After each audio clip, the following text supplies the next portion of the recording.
Hello? Hey, can you hear me? Oh, Yes, I can. Can you hear me? wait, my microphone fell. Okay, I was gonna say you did sound a little I faint compared to we usual, but I dropped the mic before we even started. How's that? mic drop. It's setting the tone. That's setting the tone, my friend. How are you? Good, So how are you? good. We've got a pretty good turnout. So I'm excited. yeah, people are piling in, and I'm notorious. I need you to ask the cover. Let's see, we're recording right now. I'm just going to leave the recording on because if I stop it, I'm notorious for forgetting to turn it back on. So Okay, cool beans. why don't I was hoping Ira would be here. We could just I'll go ahead and just start letting people in. Okay, sounds great. And I threw together let me just show you this real quick. Cool. Yeah, and I can run by you super quickly what I've got. I don't have like a slide deck prepped, but I have some like visual aids kind of for if certain things come up, I can lean on some like sharing my screen for some things. I just threw I need to do I'm horrible with branding, but I want to give a shout out to our sponsors before we start. And For then sure. what I did, I just took our 8 points Yep. and then I just did just kind of like just for a little guide. And then it helps me Beautiful. manage time. Yeah. And then what we could do, like anytime you want me to stop sharing, I'll stop sharing, then we could jump to whatever you have. Cool. I've got like I said, nothing really prepped. I have like some examples, some visual cues, things like that in case like we're explaining something and it'd be helpful to Yep. have something to look at. Yep. So we should be Perfect. good. Okay. And all right, Awesome. I'll start letting people in. If Ira's running behind, then it's just you're gonna take the show. How's that? Hey, that's where I'm most comfortable. Perfect. That's where you roll. Okay. I'm gonna start letting people in. Here we go. And then Cool beans. any takeaways, what I offer everybody a free website audit at the end. Okay. And then what we could do is then if it converts in anything, then we can be like, hey, let's partner up with P80 and then we'll go from there. Okay. I'm gonna let I love that. Josh is here. Another Josh. Fernando is here. Donnie. Hey, Donnie's here today. We got.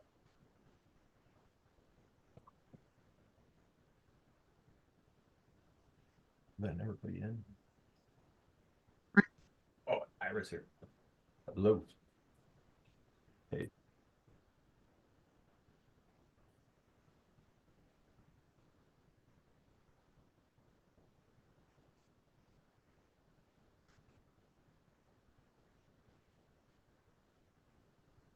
Hey guys, how are you? Happy Thursday. And we're gonna get things rolling here in a second. And so, man, hey, do me a favor, everybody drop your LinkedIn profile in the chat box if you would. Let's get everybody connected here.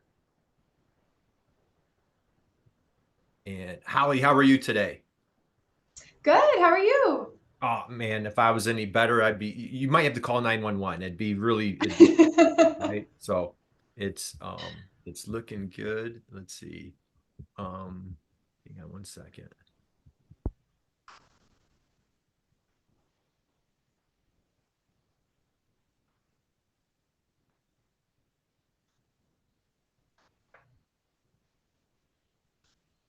Okay. Holly, why don't you let's go ahead and get started. We're at one after. I want to be mindful of everybody's time. Why don't you go ahead and do a little introduction to yourself if you would, please? That'd be awesome. Okay, yeah. I'm Holly McCully Jobe. I am COO at Protocol 80. So I focus on helping our clients and our team optimize all of our processes to make sure everyone is as happy as possible and we're as effective as possible for our clients with our marketing. I started at P80 6 years ago as a content marketing writing intern. So I have a lot of experience with producing SEO friendly content specifically for manufacturers. That is about 90% of our business. We work with manufacturers. And I've known Kurt for a couple of years. We've done a lot of really fun sessions together, and I'm super excited to talk about SEO with everyone. Fantastic, guys. So again, my name's Kurt Anderson. My company's called B2B Tail, little play on words. Instead of retail, we call it B2B Tail. And so we love to help folks get into e-commerce. Holly, I'm going to be letting people in, and I know Ira's going to be joining us here in 1 second. And so let's go ahead. Let's get the program started. So we're here to talk about powerful SEO strategies for manufacturers.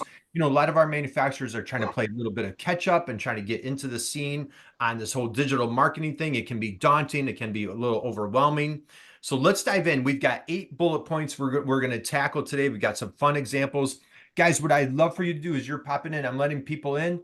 I encourage you. I invite you. Drop a note in the chat box. So a couple things. Let's all connect. If we were all in person, we'd be high-fiving. We'd be handing out business cards. Since we're not there, let's connect on LinkedIn. Drop your LinkedIn profile in the chat box. Drop your website in the chat box. Let us know where you're coming from. And let's do this. Any questions that you have, please, we want to make this as interactive as possible. Let's move the needle for you guys. So drop any questions that you have. Holly, I'll be watching the chat box. Keep an eye on that for you. And so as you have questions, guys, just pop them up and we'll address them as you come along. So Holly, let's go. I'm gonna share my screen, and can you see my screen? Yes. All right, perfect. Hey, let's give a little shout out to our friends and family at the MEP Network. Guys, if you're a manufacturer, we strongly encourage you, we invite you, we welcome you to get to know your local MEP. That's a manufacturing extension partnership. I think I saw my buddy Joe Roy's here. He is with the at University of Nebraska Manufacturing Extension Partnership. We have the Alaska MEP as one of our sponsors, NWIRC, which is in Pennsylvania, and then Insyte Consulting. If you're coming to us, I see my friend Lisa is here today. Happy Thursday, Lisa. She's from she is a manufacturer in Indiana. She comes to us from the Purdue MEP. We've got Fernando here today from the Florida MEP, Florida Makes. So again, guys, let us know who you are. Drop a note in the chat, and let's get this started. So Holly, let's get into website structure, if we could, please. Yeah.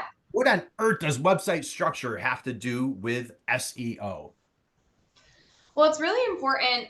So there's two main things with SEO, at least how I like to think about it, in terms of pleasing your user and pleasing Google and your search engines, and those are kind of one and the same. So website structure is all about making sure that things are easy to find, easy for Google to read, making sure different SEO elements are in the right places, like page titles, meta tags, headings, and things like that, and making sure that you don't have a bunch of things that essentially clunk up your website and make it difficult for both the user and for Google. So this could be things that are not redirecting properly. This could be dead or broken links, things like that. So website structure is all about making sure that it's clean and navigable easily by anyone who might be trying to access it at a super high level. Well, all right. Hey, and I see a dear friend of ours popped in here, and I want to give a couple of shout outs. I see Becca's here today. Alex, my buddy New Jersey's here today. Ira Bowman coming from Southern California. Ira, happy Thursday. Happy Friday Eve to everybody, just for make that official. Ira, how are you today, dude? I'm good, man. I was a little stressed. I'm like, where's the link to get here? I We're all good. So, hey, do a little intro, Ira. Who is Ira Bowman? Let us know what's going on in your world. Sure. So I run Bowman Digital Media. I have a sales background, so I got my degree in marketing, and then I spent 20 plus years in business to business sales. And through that, I worked for a lot of companies that were working with medium-sized and enterprise-sized companies, but the companies I worked for personally were smaller, so they didn't have marketing departments. So I had to learn how to do a lot of this for myself over the years, and I launched a philanthropy back in 2018, and I needed to learn how to get that website because I was a one-man band with it. How do I get that seen on Google? And so I focused on my learning on social media and then SEO to get my rankings up on Google. The whole point was not about vanity metrics. You'll hear a lot about numbers of views and likes and shares and those kinds of things, or ranking number one on Google for whatever. We'll get you to the top of Google in 30 days or less for $199, whatever the outrageous claim might be. But the point is not for vanity metrics. Your focus needs to be on getting the attention of your. I'm going to use an acronym here, and I suggest you write it down. It's very important. It's called ICP. So ICP stands for Ideal Client Profile. You want to gain their attention wherever they are. That could be in their email box. It could be in social media. It could be a newsletter. It could be a press release. It could be on Google, wherever they are. You want to find them. You want to draw them in. And I learned that the best and fastest way to do that is to talk about the things that they are most interested in. In other words, what do they want to accomplish? If you can talk about the things that they want to accomplish, and increase your visibility for that, you're much more likely not only to draw them to your website, but you'll hook them and you'll get an opportunity to talk to them. And then hopefully your sales team can take over from there. That's my experience running Bowman Digital Media for the last 3.5 years. We help clients with that very thing, whether it be social media, email campaigns, or their challenges with Google trying to get their SEO, which just stands for search engine optimization, improving their search engine optimization, which we're going to talk about today in spades for sure. Well, I love it. Ira, thank you for joining us. And again, guys, drop for those of you joining us. I see Deborah, Chris, Joshua, Madison. I see some people are dropping notes. We've got Josh and Donnie here from Protocol 80, which is Holly's firm, SEO experts. They help manufacturers do industrial marketing. And so do me a favor, drop a note in the chat box. Let us connect on LinkedIn. Ira, you've got a few connections on LinkedIn, one or two. How many connections are you up to now? I don't know. It's 185,000 and something. I don't Well, look at it every day. I used to live and die by that number. I can Well, tell you. I encourage and I invite everybody connect with Holly on LinkedIn, connect with Ira, follow Ira. Boy, if you're trying to blow up or not even blow up, if you're just trying to increase and improve your LinkedIn profile, get more quality connections, do yourself a favor, connect with Ira. He does an amazing job. So, Holly, let's come back to you. So we're talking about website structure. Let's take a few folks have joined us. Hey, I see Janny's here from TAC. Janny, happy Thursday to you, my friend.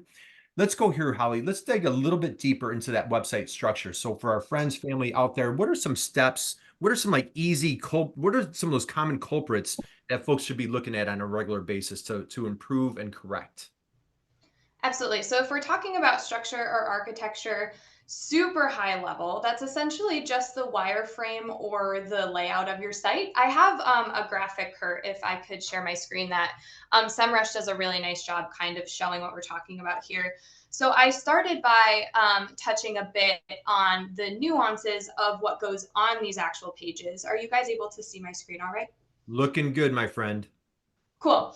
So this is an example, a super basic example of what a website structure might look like that is SEO friendly. So you've got your homepage and then you've got your sub pages. Those might also be what's in your main navigation. And then from under that, you've got your subcategory and from there subcategory. So for manufacturers, this might look like your homepage, your services page, your industry page, and an RFQ page on a super basic level. And then from there, you would break that down into your individual services. And then maybe from there, you would break it down into your materials or something even more specific than that. And like I had started saying, there's things in Google that you utilize from an SEO perspective to help search engines, help users find these pages. So that there's a lot of examples of that. There's things like meta descriptions, title tags, alt text, and things like that are the small elements of SEO that you then put on these pages from your larger structure to ensure that you can be found. So that is like very high level. I can dive deeper into those things like meta tags and things if that's helpful. I'm sure Ira has some stuff to touch on there too. But Kurt, did that answer the general question of what we mean when we refer to website structure and architecture? Absolutely. I love it. And again, guys, feel free, drop your questions, as they come along. We'll attack them as you bring them in. Ira, my friend, let's talk about website structure from your perspective.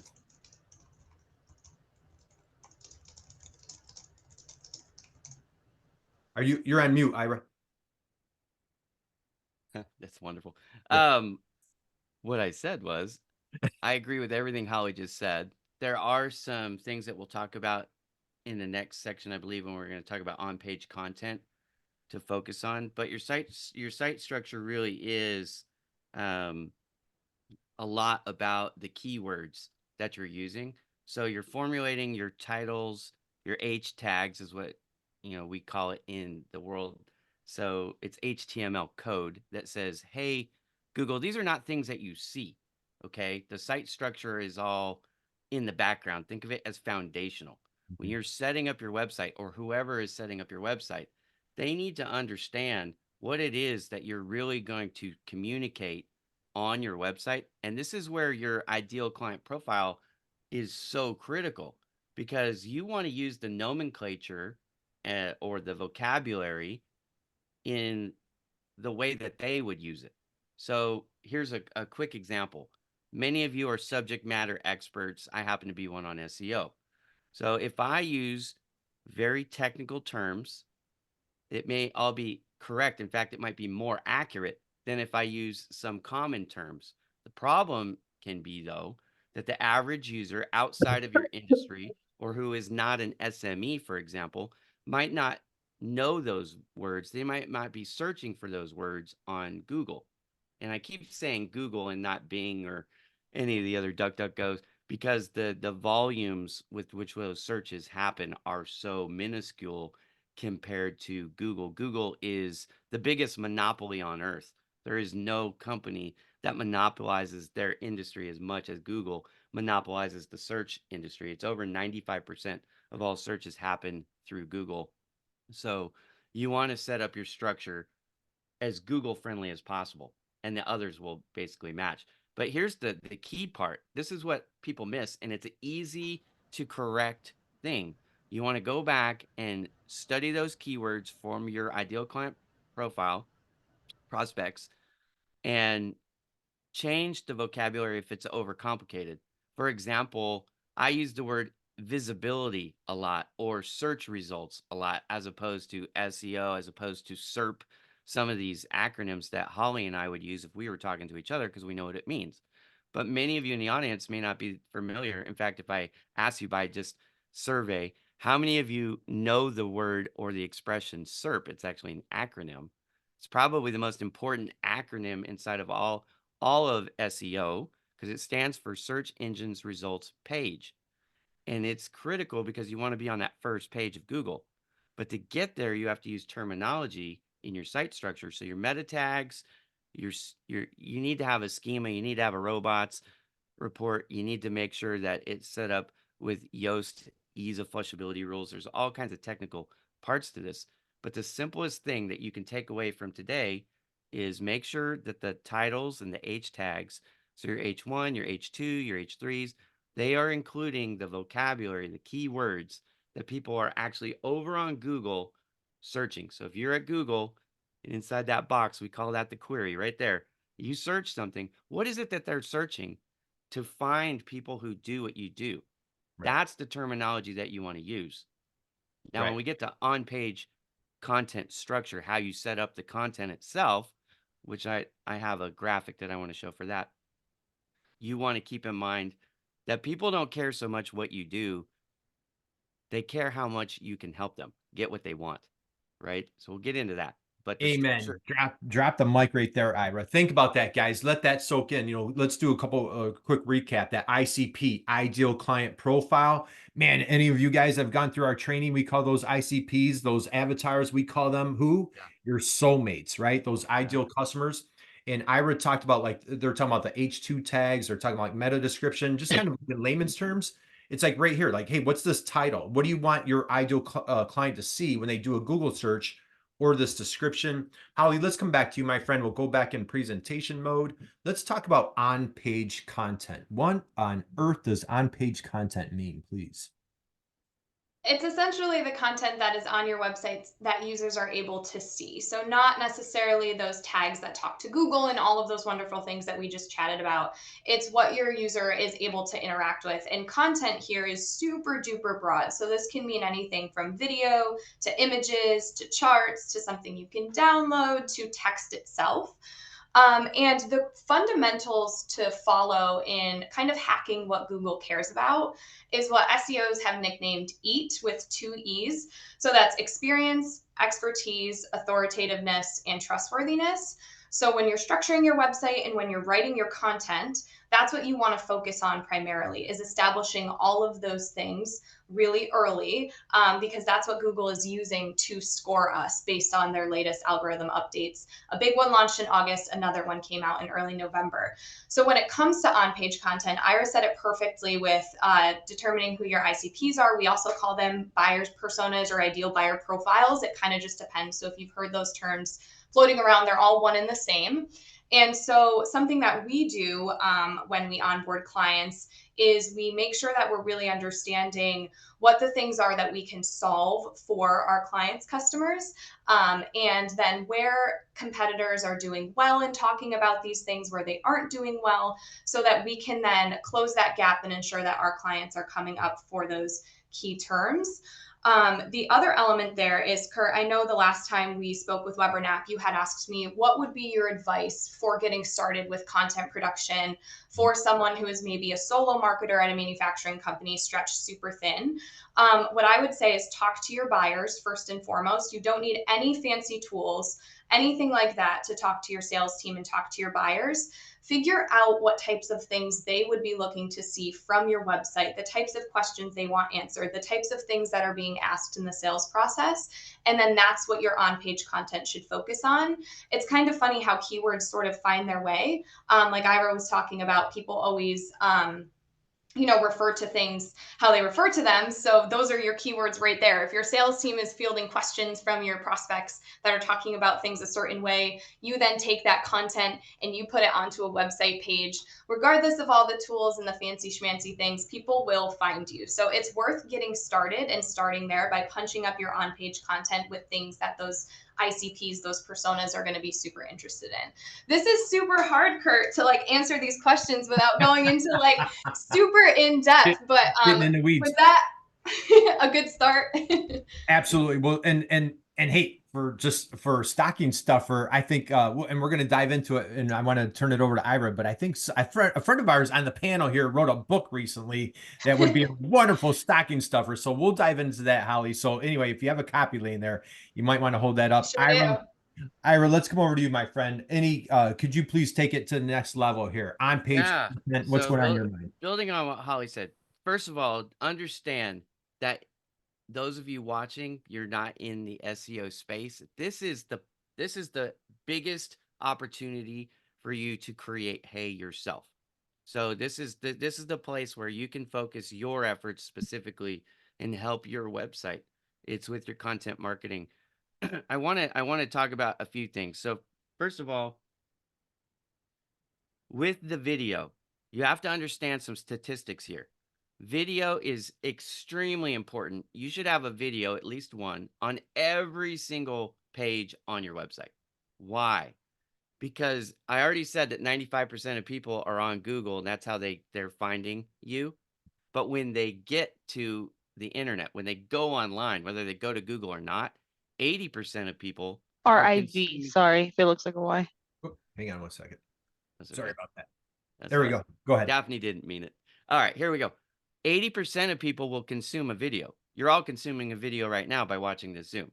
So if you want to play the odds and stack the odds in your favor, if you make it Google friendly and you include video content, you're increasing your odds of catching people's attention. Now, here's what's interesting. Content marketing is extremely important to understand how things work. Google does not actually index. What I mean by that is they don't take and dissect what's inside the video and give you credit for that. So you need to make sure your videos also have been transcribed, and you have a transcription of the videos in written format on the website too, to get credit for the actual vocabulary that's used inside of the video.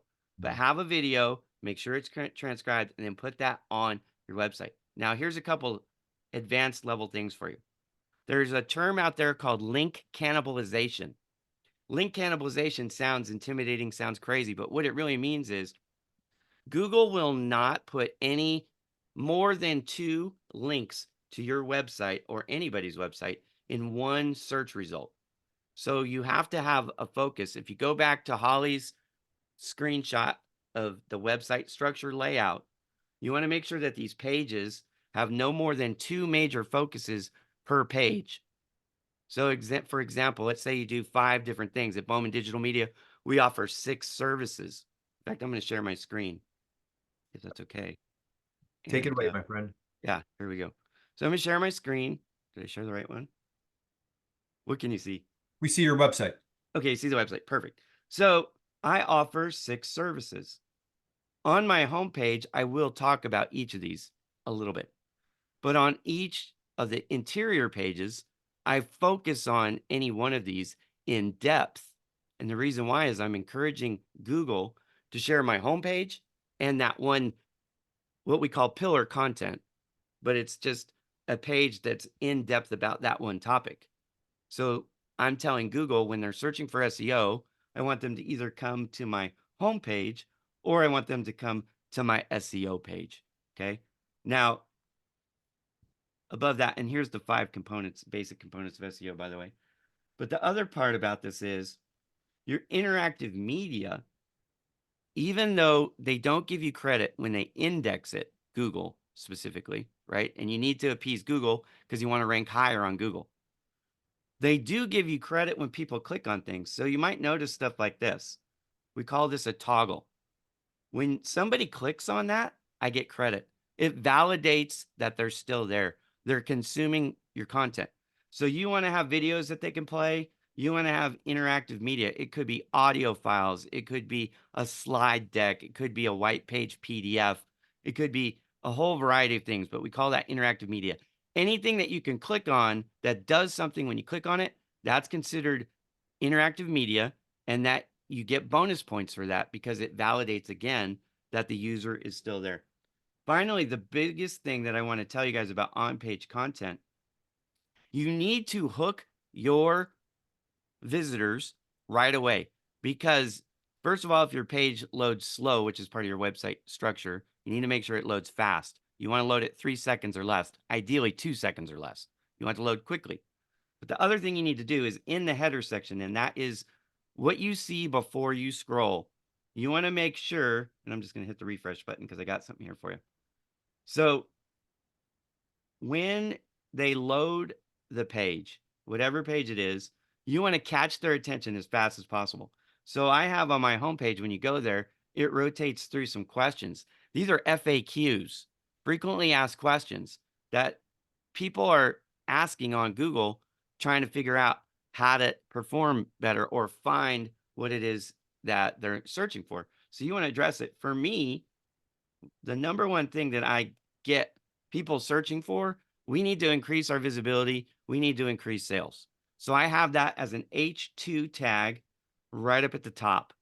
And then I have a video that's visible right up at the top. And it's specifically about looking to increase sales.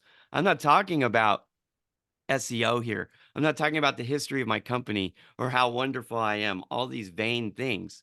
I'm getting right to the heart of the matter right out of the gate. And the reason why you need to do that is because there's this thing called bounce. And if your on-page content is not correct, especially up at the top in the header sections on any given page, then people are likely to leave without consuming your content. You want to draw them in. You need to start with the things that they're most interested in, and that's giving them what they want. You can get into your history. I have a JPEG that I created, and I'm happy to share this. Oh, hang on a second. It keeps switching to the next photo. Here we go. I created this layout. I'm happy to share this with anybody. But at the top, I'm just going to go to it. At the top of it, this is a little bit different than what most people do. A welcome video that talks about the thing that they're most interested in. And then a list of things that you provide that you know they want. And then an FAQ up at the top, 20% or higher of your website. Address those frequently asked questions. This is the thing that you can do if you're watching, because this is the thing that you know the best. But if you know they're on Google searching for the things that you offer and you don't talk about it till the bottom of your homepage or on an interior page, even worse, what we call a landing page, you might have all the right answers and the solutions for them. They might love you, but they'll never get there because they're looking for the answer right away. And so those are some of the suggestions that I have for you guys on content and how you would lay out your website. Get to the heart of it really fast. Include a video, address the FAQs. Man, talk about a drop the mic right there, huh? So all right, let's soak that one in, right? Holly, let's come back to presentation. Where on earth is it? Here we go. Really quickly, while we pull that up, I wanted to touch on something we've been finding super helpful in the multimedia space and with video. So something that you can do is if you have subject matter experts sitting down and recording either a podcast or a video that's really lengthy and has a lot of really great info in it, That can be great because a lot of people enjoy consuming videos or consuming audio. And then taking that transcript, popping that into something like a chat GPT and asking it to produce a blog for you, and then pairing that blog with that video to make one piece of multi-interactable content. That way you're hitting everybody based on their learning or exploring style. That is something super helpful. I will say I have a mega caveat about using AI and ChatGPT. If we want to get into that, we can. But there's definitely some guidelines to follow when doing that. There's a big asterisk there, but generally that has been a good way to help lubricate the content production process. Yeah, I would just say about using AI, it's a great way to expedite the process to get it done faster, but make sure you're reading it. Some SME is a subject matter expert is actually proofing it to make sure it's accurate, because this has your company name on it. It's your reputation. So you want to make sure it's accurate. But here's the other thing, Holly, I suggest every blog article has a video in it. Now you can start with the blog or you can start with the video. We call this content curation. You can start with either form, but then once you have either one, a blog or a long form video, you can split it up and use it social media posts, emails, newsletters, you know, extra information on your blogs. It's a must, people. The videos is what the human being wants, the video. Right. But the AI, the bots, we call them the Google bots, right? They're called spiders. They index. They are looking for your written content. So you have to have both on your website to be successful. Right. And the other thing that we haven't talked about that we really should, it's an elephant in the room. Again, I'm a math guy because I'm in marketing. Over 60% of people are now using mobile device to surf the web, right? So make sure that your website, first and foremost, lead with a mobile version. It used to be the mobile was in the afterthought, but now most people, over 6 out of 10, are going to consume your website on a mobile device. So make sure that it views correctly on the mobile. I recommend you build a mobile version of your website first and then transition it over to the desktop version. That is only recently in 2023 have I switched to leading with the mobile version. But a lot of you have websites out there that were created in 2017, 2020, whatever, and it was not built mobile friendly, or at least it didn't lead mobile. And it'll certainly help you if you transition your style over. Holly, what do you have? What's interesting? Our experience in data shows the opposite for manufacturing clients specifically. And I only emphasize that to say, like, across our like 30 or so retained manufacturing clients, we still see desktop being paramount. And the only reason I mention that is because there are definitely CMSs, HubSpot, for example, certain templates and themes on WordPress where you can and should optimize for both, because a lot of times in that niche B2B space, someone like an engineer who is landing on your website to read a white paper or to read a really in-depth article, they're not necessarily doing that type of research on their phone. So agree with Ira, it's super important to have it optimized for both, but definitely don't optimize for mobile at the expense of optimizing for desktop. And the other note is, if you're thinking there's no way I could pair a video with every single one of my blog posts, like there's not enough time in the day, I'm one marketer. We do not do a video with every single one of our blog posts. Most of our clients are publishing 4 to 6 new pieces of content a month, and having a video for all of them would be, like Ira said, the goal. That would be awesome, but sometimes it's not super feasible. So don't let that discourage you. Certainly if you have a really great piece of written content, if you can mix it up with something visual, like a chart, like a PDF, like a cool image, that can be really great. But if you can't include a video, don't let that be prohibitive to starting. Starting with written content can be successful. And Ira also mentioned pillars, and pillar pages are great for SEO. Can I steal the screen, Kurt? You sure can. Show an example pillar page. Cool. Yep. Cool beans.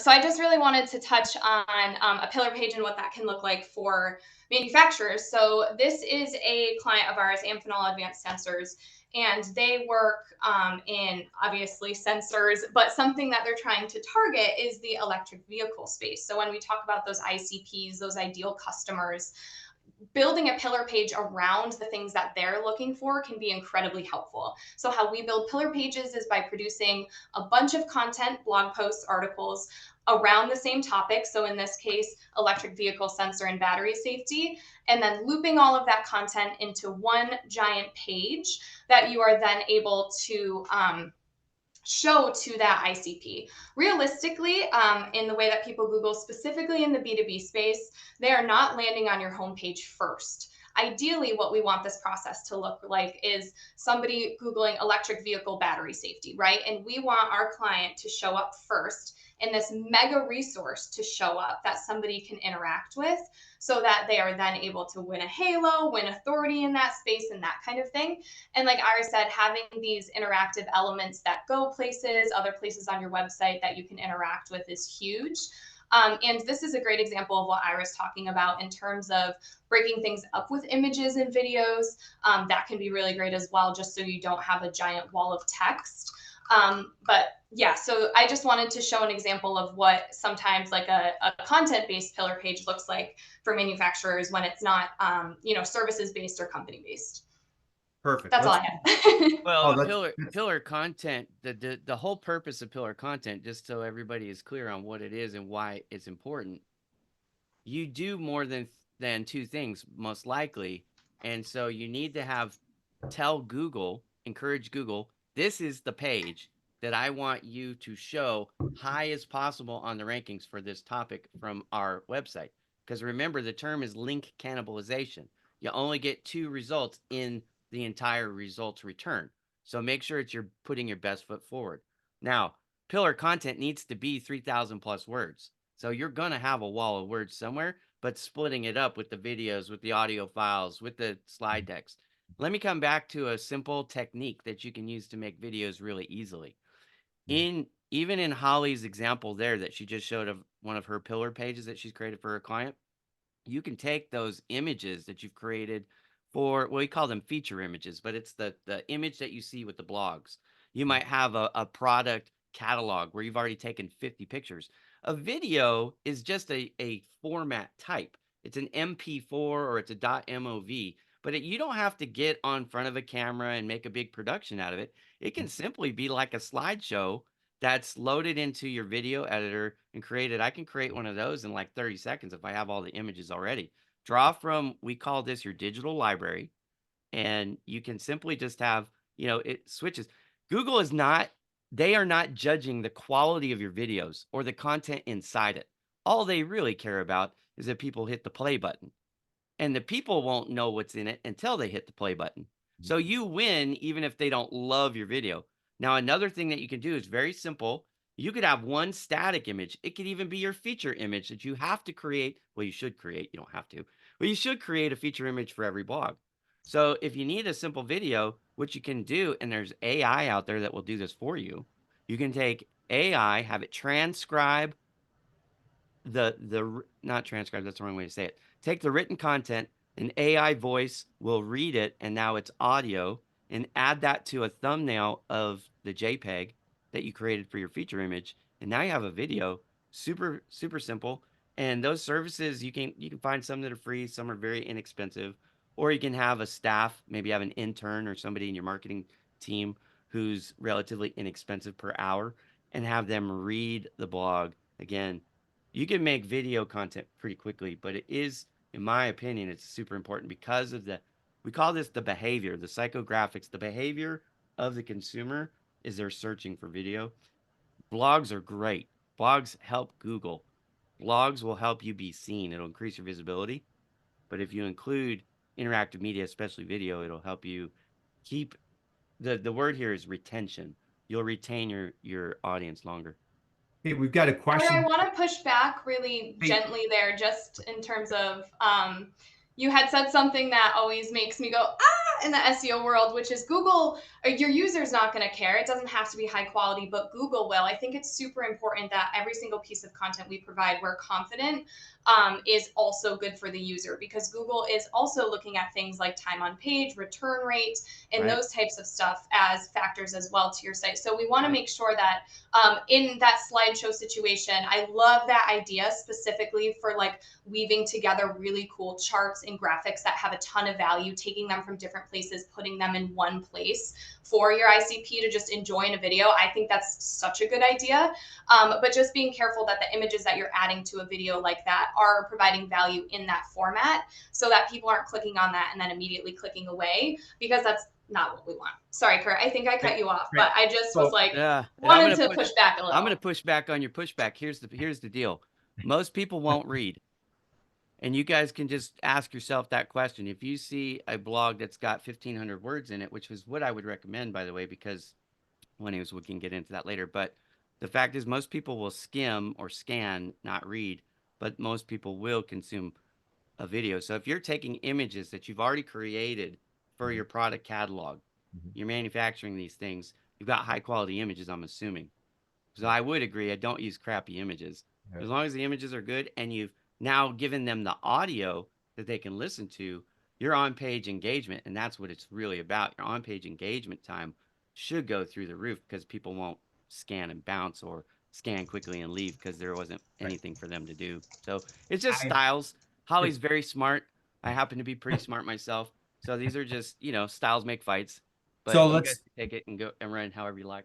So let's go here. So this is and I think a big thing is done is better than perfect. You know what I mean? And absolutely. So let's go here. Madison has a question, and she asked a few minutes back, and so I want to grab that while we're so fresh.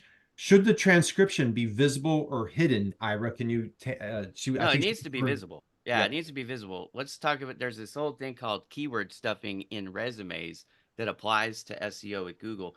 If you use a font that's invisible, so let's say you have a white background and you use a white font, Google actually will think that you're trying to do what we call keyword stuffing.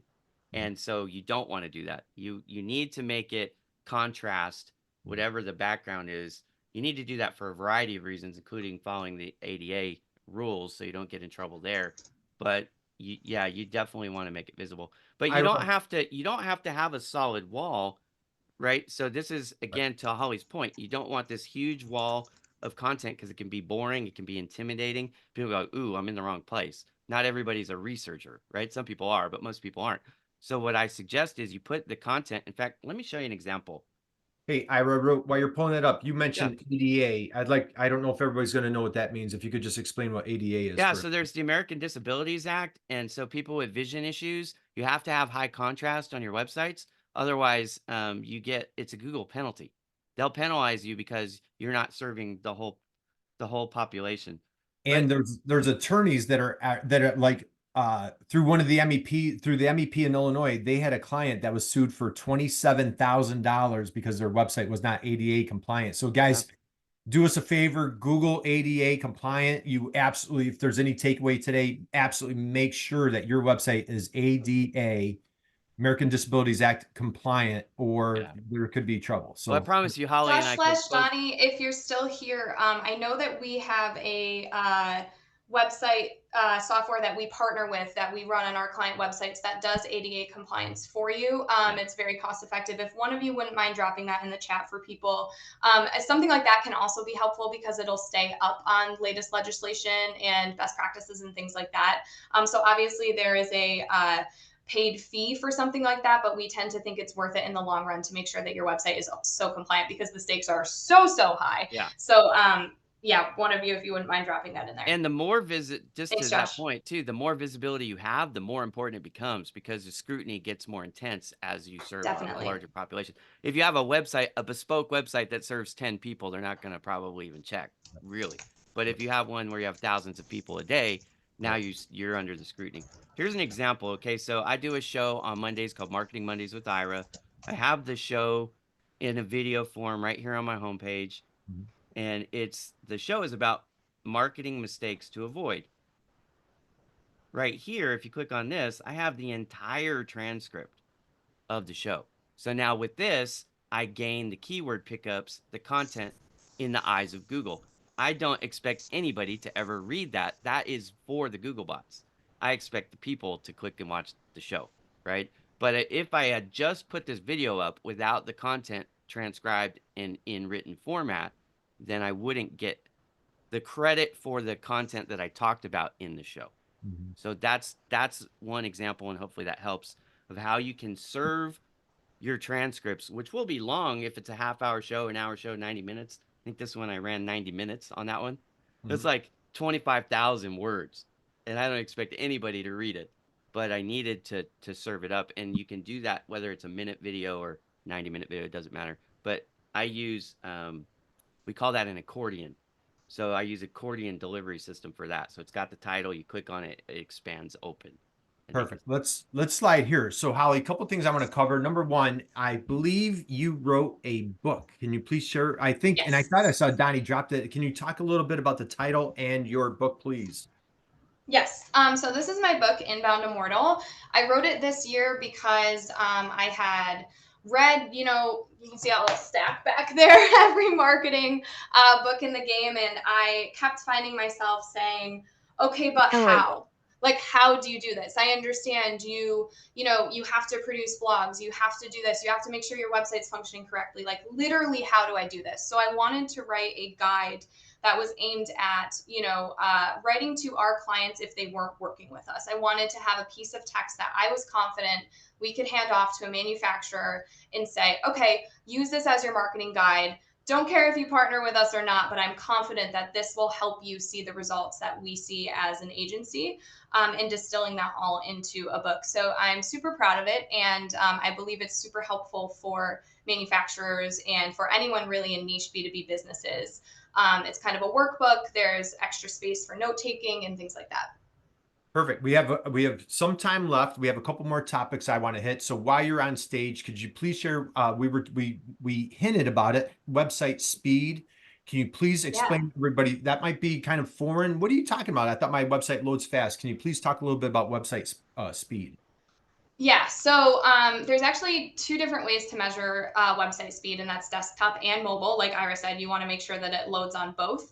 And there are a lot of different factors that play into speed, and it's probably the things that you would be thinking. So the size of your images, the size of your videos, making sure that they're optimized properly, as well as just making sure generally that your website is doing well. And so a best way to look at your website speed is Google's Page Speed Insights tool that will give you objectively how Google is rating your website and the specific areas that might be dinging you. So when you look at what some of those errors look like, they can get super technical. So like a common SEO audit would be, huge network payloads. Well, what does that mean? Like deferring non-critical resources, making sure you're minifying your JavaScript, like all of those super in-depth things. So using a tool to tell you specifically what's affecting your website speed can be really helpful. But yes, so the short version is that's essentially just how your website loads. The long version is use a tool to measure that for you. Josh just put one in the chat. Thank you, Josh. And look into what those are. And then the last thing I will add to that is obviously you're going to want to bring those, technical findings, those types of things that you need to fix to a developer if you are not one yourself. And it's really important to work with that developer and create kind of an effort impact punch list. Because I'm just telling you right now, whenever you run a website through any health grader, there's going to be a million different things that you're going to need to fix. So making sure that you're working with someone who can guide you on the places where the biggest impact will be helpful. Donnie and I were laughing about this yesterday because we were working on the P80 site and we kind of picked a website health, website speed number that we wanted to shoot for. And Donnie spent, hours like tweaking little things about the website. And eventually we reached the threshold where it's like, okay, our SEO is doing great. Like we're getting conversions, we're getting traffic. Like this is the level where we're not willing to put in more effort because this is as fast as it's going to be. And this is reasonable and working for our audience. So that was kind of a lot, but that is the short and long of website speed. Perfect. Ira, before we move into the next topic, anything that you want to add to website speed, my friend? Yeah, Holly's getting to hit it out of the park. It's great for her. There's a couple things. First of all, Holly said it. Hopefully you guys heard it. This is not the area that you should be focusing your attention on the fix if you're not a developer, because this is super technical. This is really hard. She said something about minimizing JavaScript. We call it minimizing the CSS, which is the code that runs your website. There is one thing that Holly didn't mention that's super critical here, though, in your suite of things. First of all, make sure you are doing a page speed check. I recommend doing that at least once a month. At least once a month. Set it on your calendar. You should know how fast your website is because it's so critical. Why is it critical, Ira?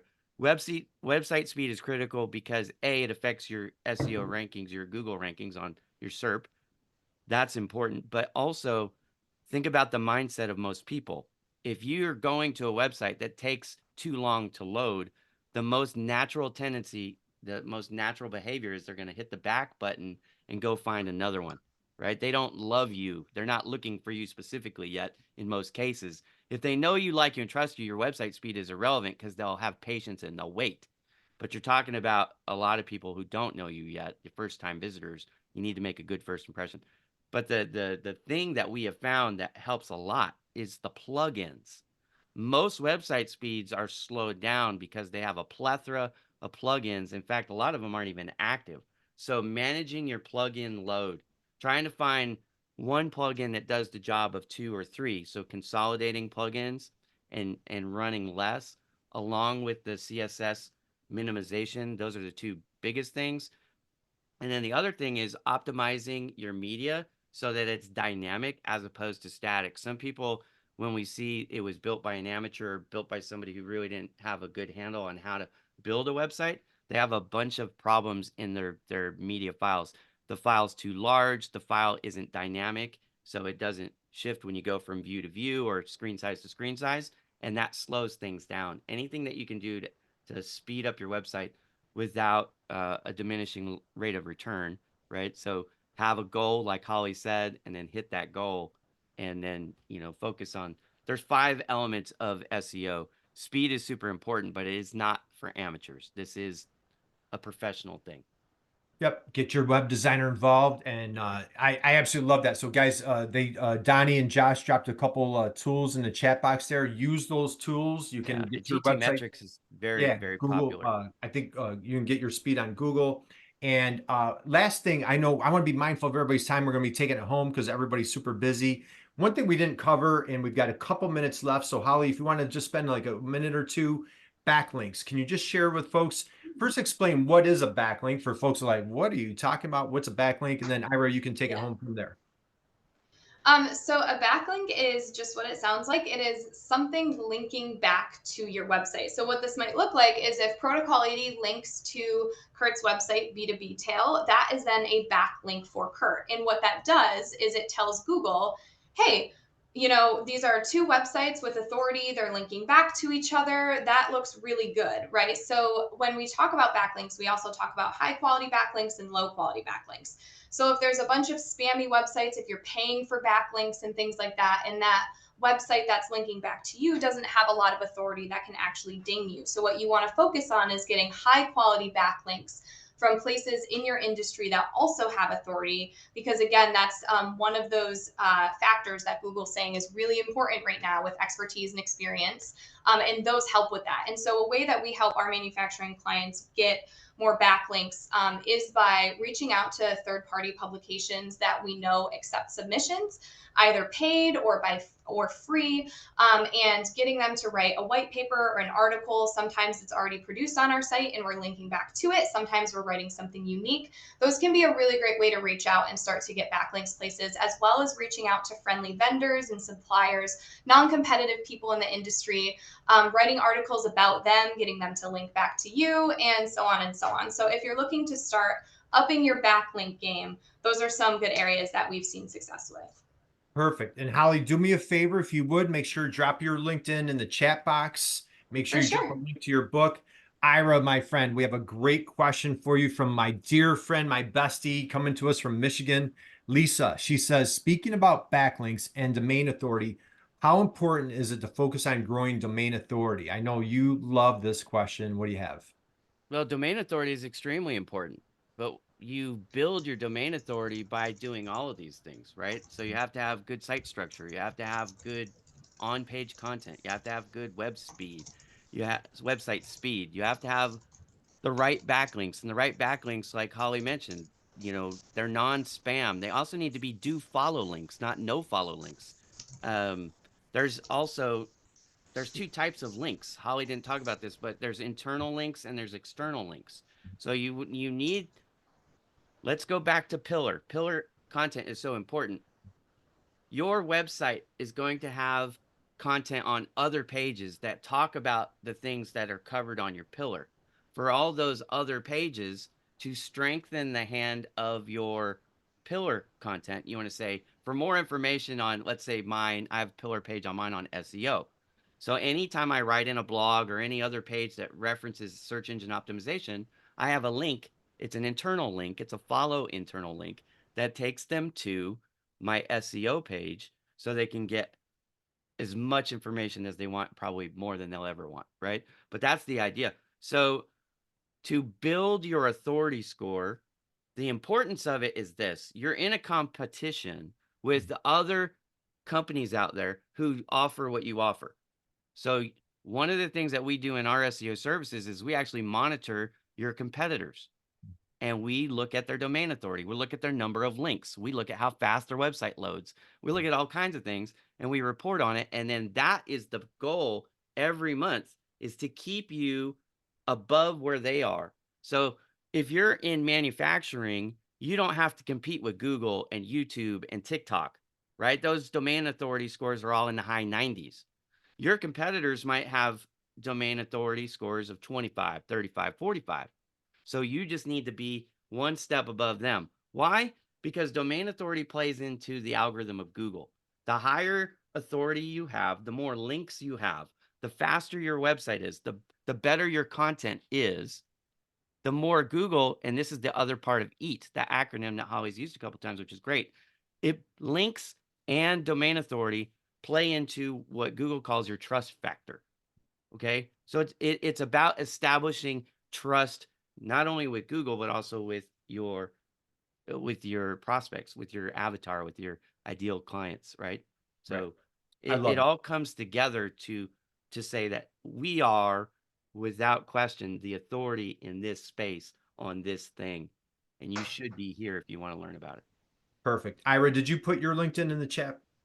I didn't. And, frankly, I've been maxed out on LinkedIn for so long. Yeah. It's not the But best place. they for people can to- please drop your website, drop your LinkedIn. They can certainly Yeah. follow you. I strongly encourage you. Ira puts out great content on LinkedIn. Holly, let's take it home. Parting thoughts, words of wisdom, happy holiday season greetings. What do you want to share with everybody as we wind down? Oh boy, this is tough. I'm sure a lot of you are going into creating your 2024 marketing strategy, and Ira touched on this, Kurt touched on this a little bit. The best thing to do is just to start. And the priority being, and like calling this back to SEO, the priority being making sure that your website is functional, readable, and enjoyable to interact with by your future customers. So that can be video content, that could be written content, that can be whatever, but just start there by answering the questions of your potential customers, making sure that content is on your website and you've already hit the ground running. But yeah, like Kurt said, wishing you all a ton of luck with your 2024 marketing. This is always an exciting time of year. All of our strategists are cooking up the 2024 strategies for their clients. So I'm sure you're all doing the same. So wishing you lots of luck and super strong coffee as you cook up a great plan for 2024. And thank you, Kurt, for having me. Well, Holly, thank you. Appreciate you. How about a big round of applause for Holly, our dear friend, of joining us here and sharing her expertise.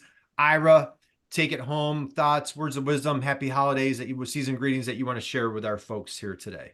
Yeah, for sure. One thing, I don't think we've talked about this, but SEO is not, search engine optimization is not a one and done.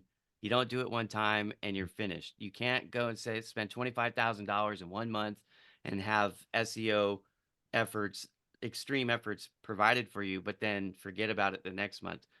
This is a marathon that should endure and continue as long as your website is a viable part of your business, which it likely is the most viable part of your business, frankly, as far as drawing in new people. So make sure that you're focusing some effort every month on SEO, whether you're doing it or you're smart and you outsource it to somebody like Holly at Protocol 80 or Ira at Bowman Digital Media or whoever, right?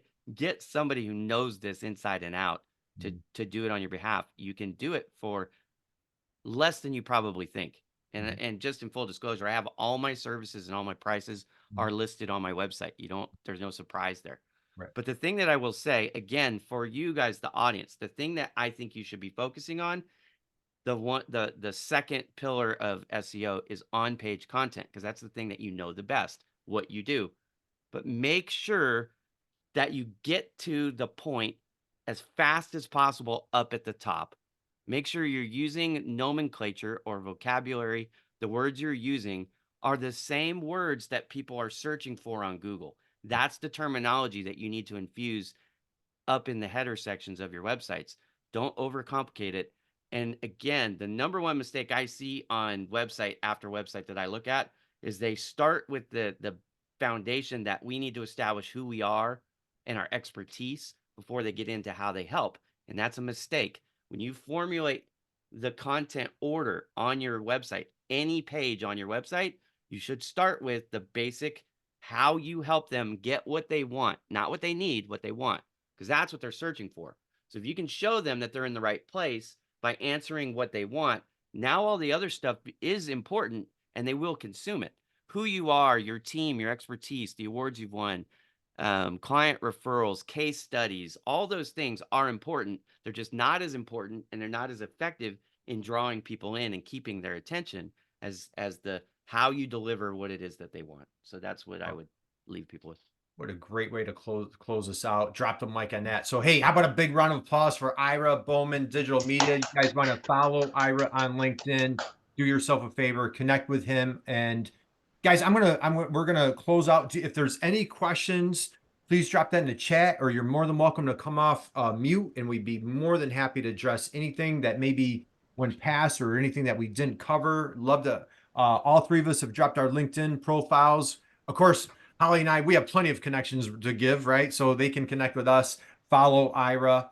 And I want to give a shout out to our sponsors. We've got Joe and John from the Nebraska MEP here today. So big round of applause for those guys. Thank you. We've got other MEPs, the Alaska MEP, NWIRC, our friends at Insyte Consulting. So any other questions that you guys have that you want to take yourself off of mute?